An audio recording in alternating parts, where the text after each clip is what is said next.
Nobita सारा काम करके आई। आए मैं लेट हो गया। ठीक है कुत्तियों, कल ही 4 बजे मिलेंगे।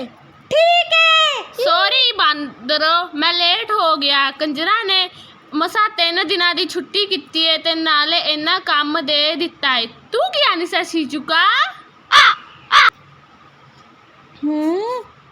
ਉਹ ਗੱਲ ਇਹ ਵੇ ਕੀ ਸੁਣਿਓ ਤਾਂ ਗਦਨ ਸਾਨੂੰ ਕੈਂਪਿੰਗ ਲਈ ਲਿਜਾਣਾ ਹੈ। ਬੜਾ ਮਜ਼ਾ ਆਏਗਾ। पर तेनू नहीं पता नोबिता कि कंजरा ने तेनू कितना काम दिता है। ठीक है, तेनू घर मरना चाहिए है। तेरे नाल ते बड़ा माड़ा होया नोबिता, मैनू भी लगदा तेनू घर मरना चाहिए है। हाँ मैनू लगता है पड़ाकू सही कह रहा है, तेनू साडे नाल नहीं जाना चाहिए। नहीं